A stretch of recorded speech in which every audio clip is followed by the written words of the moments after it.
Nova Estela Ciência e Debate, um programa da TV PUC São Paulo, programa gravado semanalmente nas lindas instalações do MIS, Museu da Imagem e do Som de São Paulo, um espaço que tem exposições muito atraentes, né, que fazem muita gente se deslocar aqui para os Jardins, São Paulo, no meio do bairro residencial. A gente tem um espaço público e que realmente ajuda a trabalhar a cultura na nossa cidade e que, além dessas atividades mais conhecidas, tem também umas atividades de debate, né, nesse mesmo auditório.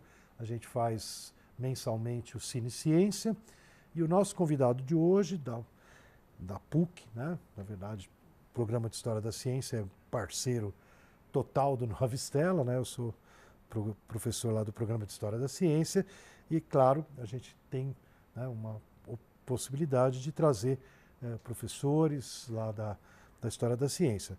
O professor José Eduardo Santana Porto, ele é médico pela Faculdade de Medicina da Universidade de Mogi das Cruzes, tem especialização na Columbia, Nova York, já entrevistamos outras pessoas aqui que passaram pela Columbia.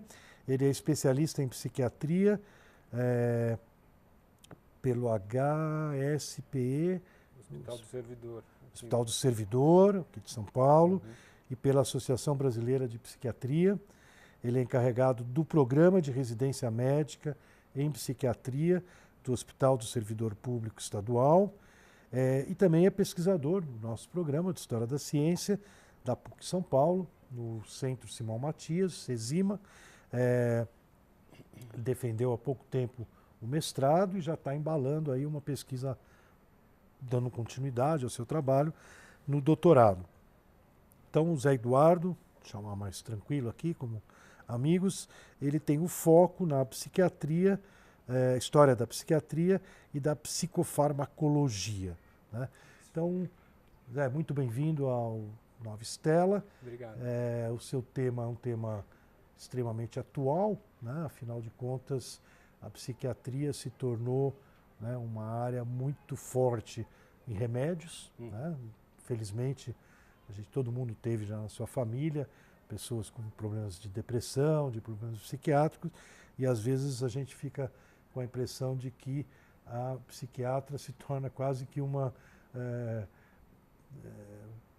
alimentadora das drogas que a pessoa toma, e parece que a psiquiatria, em alguns casos, fica muito menor no sentido mais profundo de mexer um pouco com a vida psíquica do paciente, mais uma alimentadora de remédios que deveriam estar resolvendo todos os problemas, e não sei se resolvem ou não, mas eu queria que você contasse um pouco dessa história, de como é que nós chegamos nessa era terapêutica e com muito remédio dentro da psiquiatria.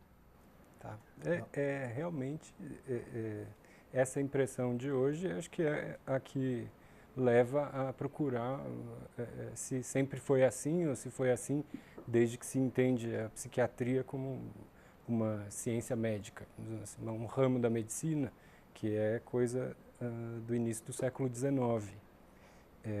Naquela época não havia nenhum desses remédios, havia uma substância ou outra, mas não havia perspectiva da doença mental em si como se tem hoje, em vários subtipos, em várias possibilidades diagnósticas, que é o que alimenta, dessa maneira como você colocou, na minha impressão, um funcionamento através das medicações e que abre um pouco mão de algo com mais subjetividade, mais significado, que seria a origem da psiquiatria, tal qual propõem lá os ditos mitos fundadores dela. Então, nesse sentido mesmo, é que a coisa começa na França com Philippe Pinel.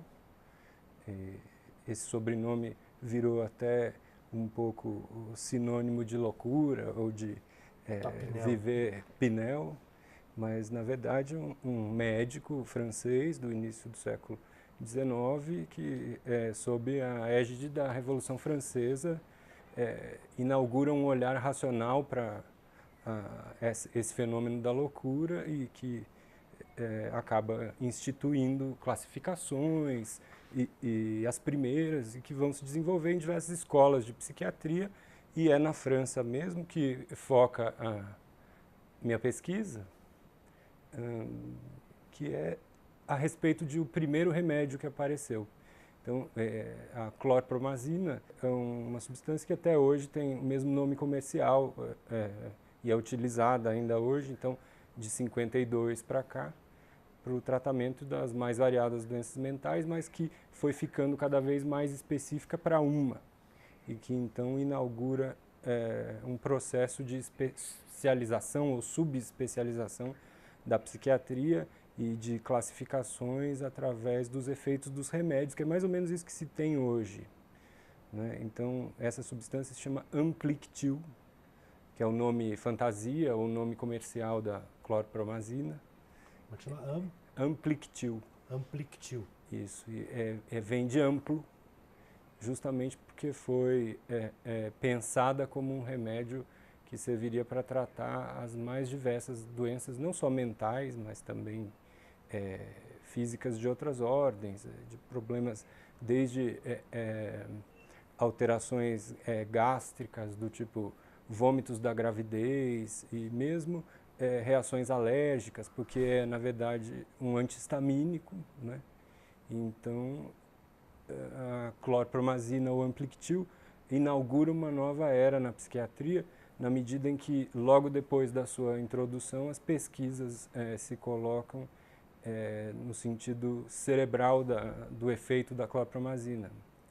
Enfim, daí que vêm as ideias a respeito de que há uma alteração cerebral específica, ou um desvio cerebral, um desequilíbrio químico cerebral, que corresponderia a uma doença mental. E isso tem implicações das mais distintas ordens, né, da maneira de conceber o ser humano, o adoecimento mental, ou o próprio funcionamento mental na sua relação com o sistema nervoso. Então, seria uma das primeiras manifestações científicas a respeito de que o homem funciona de tal maneira que um arranjo neuroquímico pode explicar o funcionamento da sua mente e a sua colocação no mundo como indivíduo, como pessoa, que é onde incide as alterações mentais, né? E a tua pesquisa, de certa forma, parcialmente, ela inicia-se estudando historicamente esse período da década de 50 na França. Exatamente, que é onde aparece essa substância pela primeira vez, como decorrência da pesquisa de um grupo bastante coeso de pesquisadores, de cientistas médicos de diversas áreas, não só da psiquiatria, que é tida hoje em dia como algo que seria o equiparável a um raio, um relâmpago num céu de brigadeiro. Assim, ela apareceu do nada. A história faz referência ao aparecimento da clorpromazina, o Amplictil, dessa maneira. E isso me deixou muito curioso, porque imaginar que algo pudesse surgir assim do nada, do mero acaso, sempre me pareceu, no exercício da psiquiatria, assim, difícil, muito improvável. Assim. Então, com alguns indícios de que o que você vê o remédio fazendo e o que se propõe que ele faz, existe um certo intervalo mais ou menos suspeito, que foi o que eu quis pesquisar. Então, como teria sido possível aparecer uma medicação com tantas propriedades, assim, de uma aplicação ao mero acaso. Assim. Então, e o que você descobriu?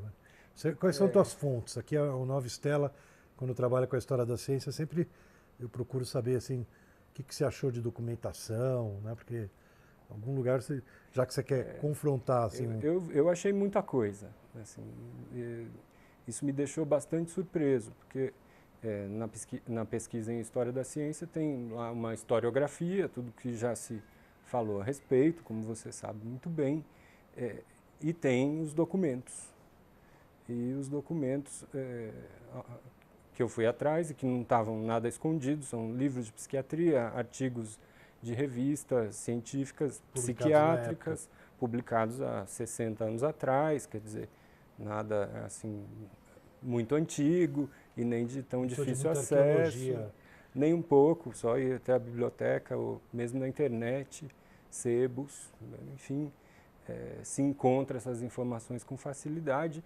E o que a historiografia diz, e que foi algo que eu encontrei como quase um susto, é que esse raio de incel de brigadeiro é a explicação mais próxima do que pode ter acontecido para que um psiquiatra chamado Jean Delay, que era o psiquiatra chefe da cadeira titular da cadeira mais importante de psiquiatria da França, e a França nessa época, mesmo em reconstrução, pós-guerra, já se colocava como um centro da psiquiatria, até porque, por conta dessa história de Pinel e tudo mais, a psiquiatria é mesmo um produto francês nesse sentido, muito embora a palavra seja de origem alemã, mas da mesma época. Acho que não vem ao caso. O que vem mais é que o Jean Delay fez estudos a partir dessa substância e que o que os documentos que ele lá produziu, os livros, os artigos e tudo mais mostram é que ela estava bastante inserida nos conhecimentos médicos da época. E ele mesmo cansou de dizer, anos depois, porque se tornou uma figura muito importante na psiquiatria mundial, vai fundar a Associação Mundial de Psiquiatria, vai ser seu primeiro presidente, vai organizar a unificação da especialidade, vai permitir que a psicanálise e os outros ramos mais ligados à psicologia e que tem uma certa explicação para as doenças mentais possam se aliar aos outros ramos mais biológicos, do tipo da medicina tradicional e mesmo das novas vanguardas médicas daquele momento, assim.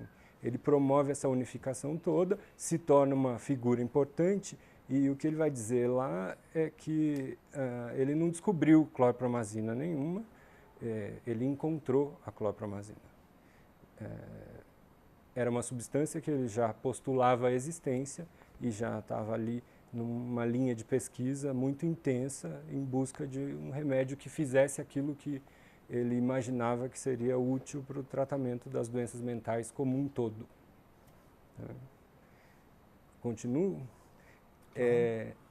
O objetivo dele era encontrar um remédio que agisse como agiam naquele momento os tratamentos que tinham já feito a psiquiatria se destacar como finalmente terapêutica, que eram os tratamentos de choque, os chamados tratamentos de choque, que consistiam em provocar uma reação no organismo da pessoa com uma doença mental, seja ela qual fosse ela qual fosse, e que colocava o organismo numa situação de estresse, de desequilíbrio físico mesmo, somático do corpo, e que desde a antiguidade se sabia que esse tipo de situação, como febres, hemorragias, pancadas na cabeça, sustos intensos, convulsões, crises epiléticas e esse tipo de coisa, poderiam provocar reversões no funcionamento mental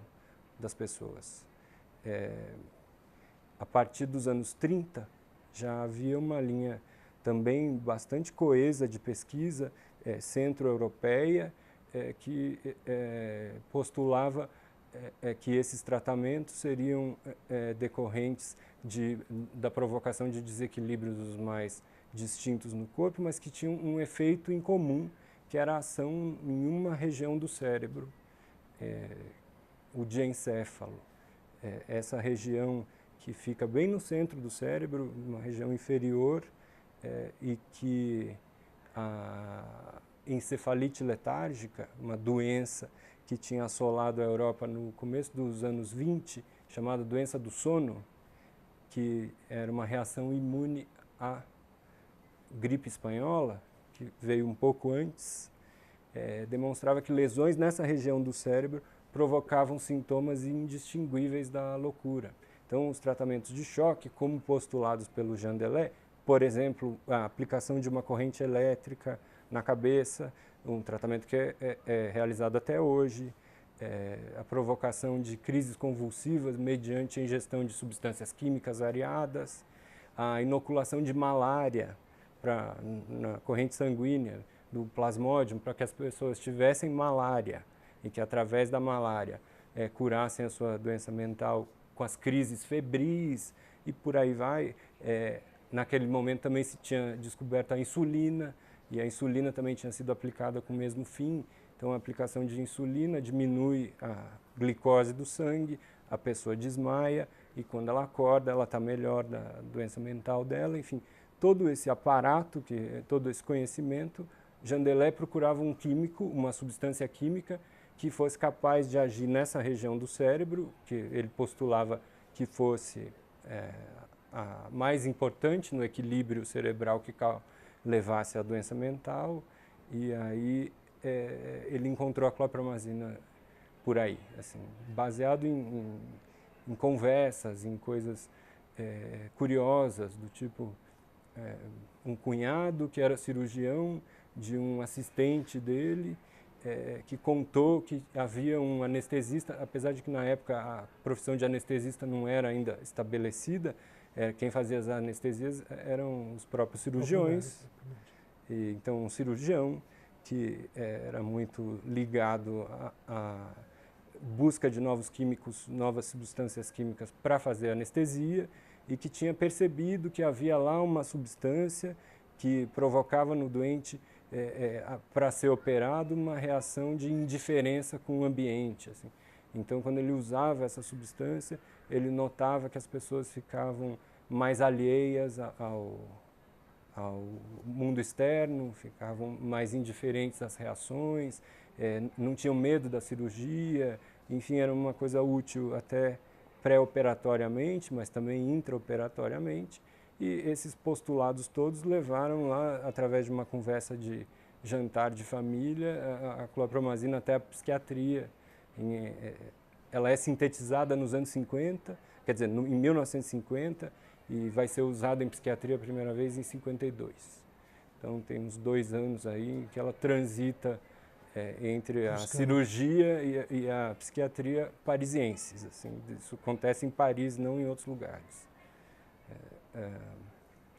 Enfim, isso já aponta para um conhecimento muito geral que aí pode ser rastreado numa rede de autores médicos e fisiologistas, aí sim ao redor do mundo, pelo menos do Ocidente, assim, bastante coesa. Então, um cirurgião francês que se baseia em ideias de um fisiologista, endocrinologista, que é suíço, mas que é radicado no Canadá, que é o Hans Selye, que é o cara que desenvolve as teorias do estresse, a respeito do estresse biológico, escreve livros, fica famoso com um conceito de estresse aplicado à medicina, que tem a ver com uma reação do próprio organismo frente aos estímulos mais diversos, e que se liga a ideias de um outro fisiologista americano, Walter Cannon, que também muito luminar da época, muito conhecido, assim, são figuras bastante importantes na história da medicina e atuantes na medicina da época, que vai postular que as alterações emocionais são capazes de produzir manifestações físicas, corpóreas. Então, que o psíquico age no físico e não só o físico age no psíquico. Então, a clorpromazina se estabelece numa rede em que esses conhecimentos eram fundamentais, assim. Como se pode perceber, bastante distante da ideia de que não havia nada a não ser alguém testando várias substâncias assim ao léu, ao acaso, até encontrar uma que fizesse alguma coisa. Eu fiquei bastante satisfeito de demonstrar essa encontrar rede. esses documentos e colocar as coisas numa perspectiva que parece de fato bastante sólida, assim, como psiquiatra, não tanto como historiador da ciência. Isso me deixou bastante satisfeito de saber assim, o que é que faz um remédio que de fato é tão importante, assim, e que produziu tantas mudanças e etc., mas que acabou produzindo mudanças demais, assim, na minha opinião. Então, daí eu queria, você tem uma segunda parte da tua pesquisa que é um pouco de contraponto desse período com o período atual. Isso. Conta para nós essa segunda parte aí. Vou procurar fazer uma passagem que é assim, a partir daí que se estabelece que, enfim, com toda essa teoria e que a clorpromazina age de fato sobre o sistema nervoso da maneira lá qual ela age, provocando alterações no sistema psíquico. Então, tem sempre um jogo de dualidade entre o psíquico e o físico, né? O moral e o psíquico, e o orgânico. Novas pesquisas vão surgir. E aí há quase que uma descontinuidade, porque a perspectiva do Jandelé e dessa rede de autores que eu citei é de uma reação geral do organismo, que frente a estímulos os mais diversos, precisa ser contida, e essa contenção é capaz de modificar o seu estado geral e, com isso, indiretamente agir no psíquico. Assim. Vai haver um salto para uma ideia muito linear quando se descobre que um análogo da clorpromazina, já mais ou menos 15 anos depois dessa época, 68, 69, é capaz de produzir um bloqueio de uma substância, da transmissão de uma substância entre um neurônio e outro. Essa substância é a dopamina, é um neurotransmissor.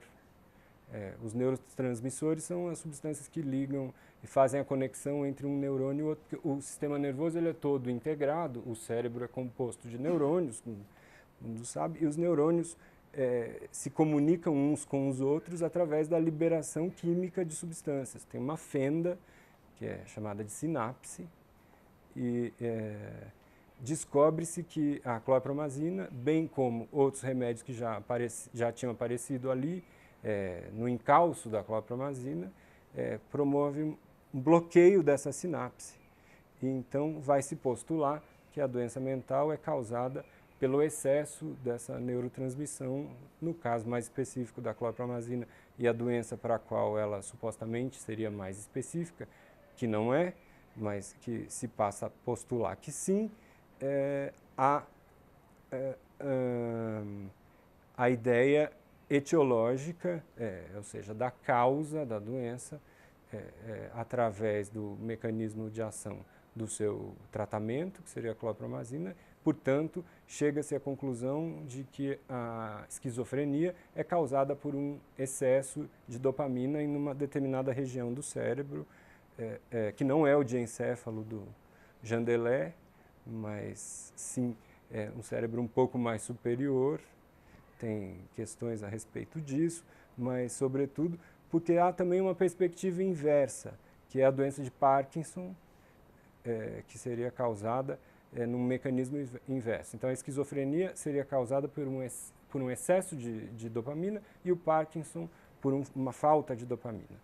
Essa é a ideia que ainda se sustenta até hoje e é a ideia que me parece assim, redutora demais para explicar o funcionamento mental. Então, e reduz com ela grande parte da psiquiatria. Então, a psiquiatria do Jandelé, lá dos anos 50, era definida como a ciência do encontro, a arte de promover a restauração através de uma essência psicoterápica, mesmo mais ampla até do que a própria psicanálise, mas que influenciava os autores dessa época, mas que a clorpromazina seria um meio, não um fim. Ou seja, então eu tenho lá um sujeito agitado, nervoso, irritado, assim, incoercível, eu uso lá uma substância que vai acalmá-lo e através dessa substância a psicoterapia se faz possível. Então a essência da psiquiatria estava mantida como um procedimento essencialmente psicoterápico e de encontro entre dois. E agora, nessa segunda fase, a partir dos 60? Se começa a desenvolver uma ideia através do desenvolvimento de um mercado e de demandas e etc., que é excludente do psíquico. Assim. Então, só ataca o remédio. Se a causa da esquizofrenia é o excesso de dopamina, e eu sei que é possível conter esse excesso com o remédio, então toda a psicoterapia já está eliminada. E aí não só do campo da esquizofrenia, porque como a dopamina para a esquizofrenia, tem lá a serotonina, por exemplo, para a depressão, e, enfim, os outros neurohormônios, fica tudo mais, não é nem o lítio, você falou lítio? O lítio é o único que se preserva como assim, ninguém sabe como funciona, porque não cabe nessa teoria. Né? Ele cabe nas anteriores. Mas a perspectiva é a de um remédio para um neurohormônio cerebral que seria o causador de alguns sintomas que podem ser reunidos numa doença. Então, aí, isso vai sustentar uma perspectiva que vem muito da psiquiatria americana, que é a de se reunir no que hoje tem sido chamado de a Bíblia da Psiquiatria, que são as classificações nosológicas, as classificações das doenças, de acordo com o consenso. Então, como a perspectiva fisiopatológica, neuroquímica é sempre a mesma, os especialistas se reúnem de quando em quando. Vou ter que te interromper, claro. Nova Estela, chegando ao final, super professor aqui da história da psiquiatria e mostrando para nós os caminhos do estudo da nossa mente. Nova Estela se despede, toda semana no mesmo canal, no mesmo horário, ou a qualquer momento, com todos os seus programas, mais de 200, no YouTube.